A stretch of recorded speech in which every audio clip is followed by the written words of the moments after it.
Բարև ձեզ, Բուն TV-ի եթերում հավատում եմ, չեմ հավատում, մեդիագրագիտության խաղն է եւ մեր այս թողարկման հյուրը բլոգեր, ինֆլուենսեր Ռաֆոն է։ Բարև ձեզ։ Ողջույն։ Ոնց ես Ռաֆա։ Իդեալական դու։ Ես էլ հիանալի, նախորդ հաղորդմանը մեր տաղավարում քո ընկեր Ռուբոն էր եւ նույնիսկ զանգ արեցինք քեզ, որովհետեւ դարձել է իր կեղծ լուրի զոհ։ Սոհա, այո։ Իսկ կեղծ լուր որ տեսնում ես կամ լուր, որին կասկածում ես,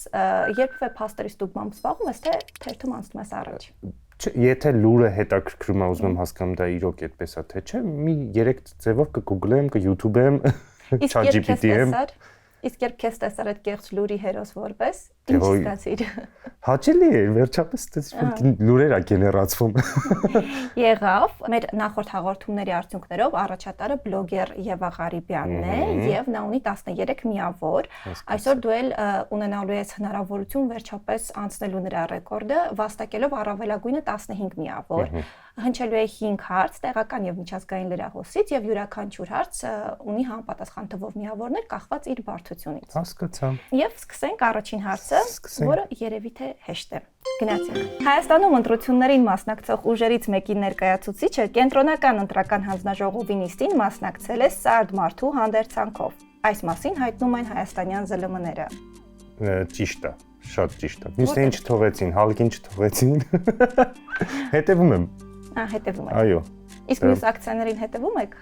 Իրանց ակցիաներին։ Մարդու, այո, ջուրացեցում, կարապիլեցում, հետևում ենք։ Շատ լավ որ հետևում եք, եւ սա ճիշտ պատասխանն է, այո, այս նորությունը համապատասխանում է իրականությանը։ Սա Ցավոք։ Բարեբախտաբար, ինչու ոչ։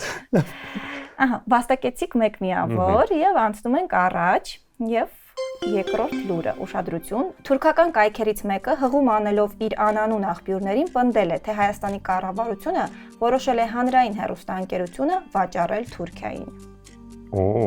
Այսպիսի լուրի չեմ հանդիպել։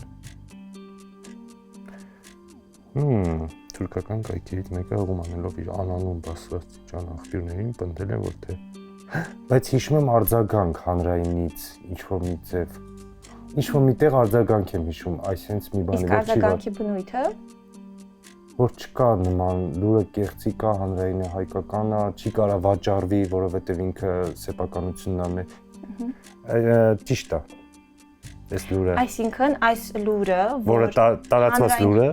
հանրային հեռուստաընկերությունը վաճառվելու է ինչ-որ թուրքական հոլդինգի, համարում եք ճիշտ։ Այս fake լուրը համարում եմ ճիշտ, որ տարածվել է։ Թե մեջի բովանդակությունը սուտ է։ Այս բովանդակությանը հավատում եք, թե չեք հավատում, հարցին։ Չէ, բնականաբար, բովանդակության չեմ հավատում։ Բայց sense լուր կամ հիշում եմ կամ արձագանքն եմ հիշում, որ բան են արել, ոնց որ ժխտել են, որ sense բան կա։ Սխալ եմ հիշում։ Թուրքական կայքերը։ Դե բնականաբար բովանդակությունը սուտ է, չի վաճառում հանրայինին, ու չի կարա վաճառվի։ Ինչու՞։ Ոնց որ ինքը մերն է, ժողովրդին է, դա չի վաճառում, դա Փակ բաժնետիրական ընկերությունն է, ինչա չգիտեմ, չէ, չի վաճառվում ինքը։ Մեր սեփականությունն է։ Նույնիսկ ոնց որ հանրապետության հրապարակը վաճառես, չի կարա։ Այո, ճիշտ ես, եւ մասնակցում ես 2 միավոր հանրային հեռուստաընկերությունը օրենքով հանրության սեփականությունն է եւ մինչեւ օրենքը գոնե չփոխվի,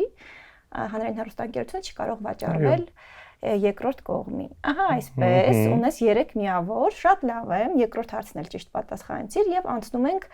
երրորդ լուրին։ Ուշադրություն։ Արդեն լարվեցի,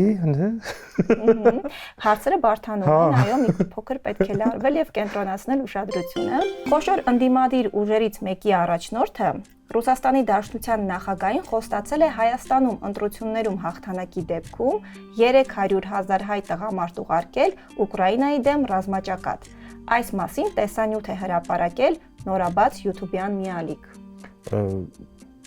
Չէ, չի կարա, ասես բացա այդ խոստանայից, ինչ խոստումա որ մի հատ էլ տեսել են, դասել են։ Նու լուրը fake է հաստատ։ Ինչի հիման վրա այս պնդում։ Չեմ հավատում։ Համել ուղարկելով հոչի, պետք է գնամ։ Նախ չենք գնա, հետ մեկ։ Չեմ հավատում, որ ինչ-որ այդպես ուժ կլինի, որ օքեյ է, որ կարան օրինակ ռուսամետ, արևմտամետ ինչ-որ մարդիկ, բայց որ sense լուր ասեն, մի վարքյան ուժերից մեկը առաջնորդ նախագահի խոստացել է Հայաստանում ընտրություններում հաղթանակի դեպքում։ Դե Սամվել Կարապետյանը պետքա լինի։ Ես հետևում եմ, բայց այդպես բան չի ասվել։ Ու ես նման լուրի չեմ էլ հանդիպել։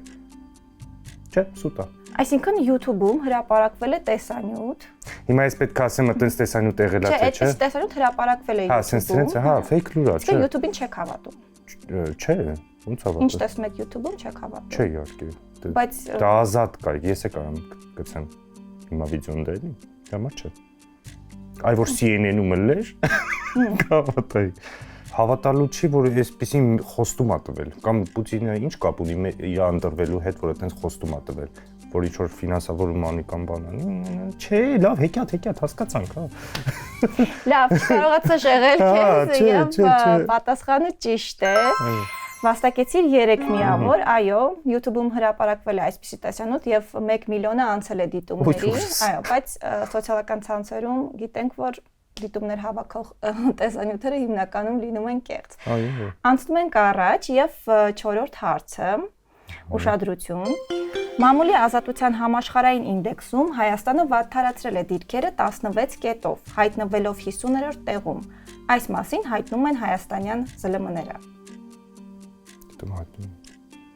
Որ այստեղ, այսինքն խոսքի ազատության պակաս կա, այդ առումով գրաքննություն կա։ Ցուցիչներ կան, որոնցով չափում են մամուլի ազատությունը, ոչ միայն խոսքի ազատություն, այլ նաև մեդիայի թափանցիկություն, մեդիայի բևեռացվածություն։ Ես ճիշտն ասած, քանի որ իմ լրահոսը մի քանի սոցիալական հարթակներով է լրահոս գալիս ու տեսնելով թե ինչ լուրեր են գալիս, ես հասկանում եմ, որ ազատ են լրագրողները անելու այն ինչ ուզում են ու ինչ հրապարակեն։ Բևեռացում չէ, ավելի շատ ֆինանսավորում կա, օրինակ չինեմ, ինչ որ այլ լրատվական կարգեր մի քիչ շատ փող են ստանում, ավելի շատ լուրեր են գեներացնում, բայց դրանով վատանում է, որպես հա, որ ֆինանսավորման թափանցիկությունը ազդում է իհարկե վարկանիշի վրա։ Այս բարդացրեց։ Որովհետև եթե լրատվամիջոցները ծածկում են, կոծկում են ֆինանսավորման աղբյուրը, իրենց ընթերցողը պատկերացում չի կազմում այն արժեքների եւ շահերի մասին, որը սպասարկում է լրատվամիջոցը։ Իշի բարդ հարց է։ Հա, այսինքն մենք առաջ էինք ինչ որ մի բան, դե ընտրություններն է, բնականաբար սա ֆինանսավորվում են, այս բանը կարա վատանա։ Չէ, դա ցուցիչներից մեկն է, անպայման չէ կենտրոնանալ ֆինանսավորման վրա։ Ճիշտ է, այս լուրը վատարացել է, հավատում եմ, որովհետև շատ է հանդիպում սենց երկու ուժի մասին լուրեր, օրինակ։ Սխալ է, սպասի։ Չի Եվրոպա ենք գնում, ինչի՞ պիտի սենց լինի։ Հայտնում են 50-րդ տեղում 16 կետով իջել է։ Չեմ ուզում հավատամ, որովհետև էլ եմ ասում, ես նկատում եմ ազատություն, այսինքն նույն ձև չի դեմ, այս բանին վարչապետի դեր կանգնում ինչ հարց ուզում տալիս են այդ բանին, նույնիսկ վիրավորում են, դրանով վատան։ Եկեք ես չհավատամ, թող ոչինչ միավոր պակաս լինի, ավելի լավ է։ Որովհետև այս բանին լրահոսին նայելով ես հասկանում եմ, լրագրողները ազատ են։ Սիրով ընդունում եմ ձեր պատասխանը եւ կորցնում եք 4 միավոր։ Йո, ոտոցել է։ Այո, ֆինանսավորումն է, ասում եմ։ Եվ այո, բազմաթիվ հանգամանքներ կան, որոնք ազդում են, նաեւ մենք ունենք բռնության դեպքեր լրագրողների նկատմամբ, անկախ լրագրողների պահվածքից, որը քննարկման այլ թեմա է, մենք ունենք բռնության դեպքեր եւ Բայց շեղեցիր դու ինձ, ես գալիս եմ նրան, որ հա, վատացել է հիմա, որովհետեւ հասկանում եմ, որ դե ֆինանսավորում են եւ այլն եւ այլն։ Եղք։ Նո։ Չի ուզի 4 միավոր կորցնի։ Եվ չէինք ուզի, որ Հայաստանը նահանջեր 16 կետով այս կարևոր ինդեքսում։ Դա ընտրությունները կվերջանա կդզվի։ Բայց այս տեղեկատվությունը համապատասխանում է իրականությանը եւ հասանք վերջին հարցին, ուշադրություն, կարդում եմ։ Ռուսաստանի նախագահի աշխատակազմը կազմակերպել եւ իրականացրել է Հայաստանի դեմ տեղեկատվական արշավներ։ Օրինակ ստեղծել է Սփյուռքում պառակտում մտցնող հարթակներ եւ տարբեր սադրանքներ է իրականացրել Փարիզում Սերբիայի քաղաքացիների միջոցով հայերի անվան տակ, ինչպես նաեւ կեղծ լուր է տարածել Հայաստանի վարչապետի մասին, համաձայն որի նա Մարսելում թանկարժեք դղյակ է գնել։ Հավատում ես։ Ռուսաստանից հավատում եմ։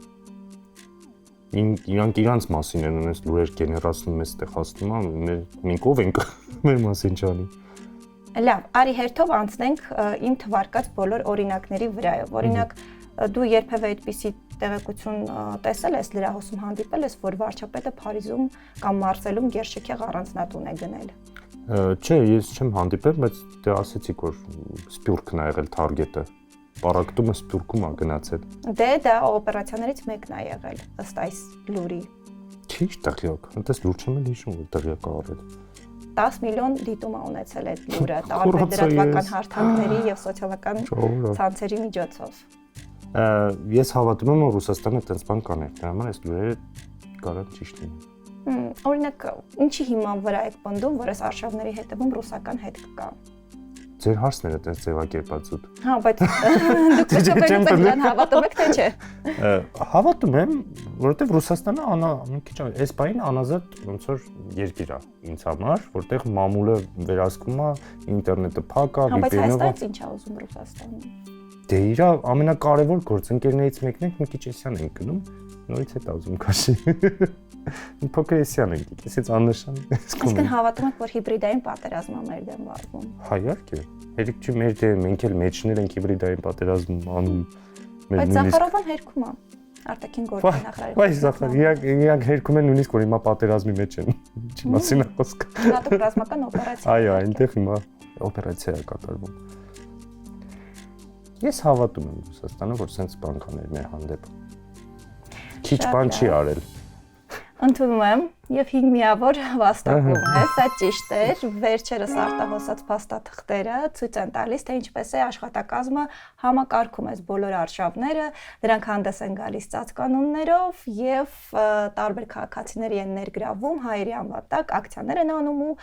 ահռելի ապատեղեկատվություն են տարածում Հայաստանի մասին։ Դա ինչ անենք։ Այո, շնորհավորում եմ Ռաֆո, շատ լավ խաղ էր, շատ լավ վերլուծում էր, նա ամենակարևորը զգացել է իր, որ Հայաստանի դեմ հիբրիդային պատերազմ է վարվում ու առանց հետաքննական այդ փաստաթղթերը արտահոսած տեսնելու հարցին պատասխանեցիր եւ ընդհանուր առմամբ ունես 11 միավոր, երրորդ տեղում ես, առաջին տեղում Եվան է եւ երկրորդ տեղում քո ընկեր Ռուբոն։ Եվան էլ այմ ընկերներից, բոլորն էլ ընկերներն են։ Այո, այնպես որ կարևորը մասնակցությունն է ձեր բոլորի դեպքում, բայց հաղթողը դեռևս Եվան է, հիշեցնենք եւս։ Շատ լավ է, շատ լավ է։ Ռաֆո, մի փոքրիկ նվեր ունենք քեզ, Հայքովյանի ֆենթազի ժանրում գրված Կիսանե ստեղծագործությունը քեզ բարի ընթերցում։ Շատ շնորհակալ եմ, անպայման։ Օ, հավերժական կայսրություն։ Դե ինչ մեր տաղավարում հյուրընկալել էինք բլոգեր ինֆլուենսեր Ռաֆոին, ես Նանեն էի, կհանդիպենք։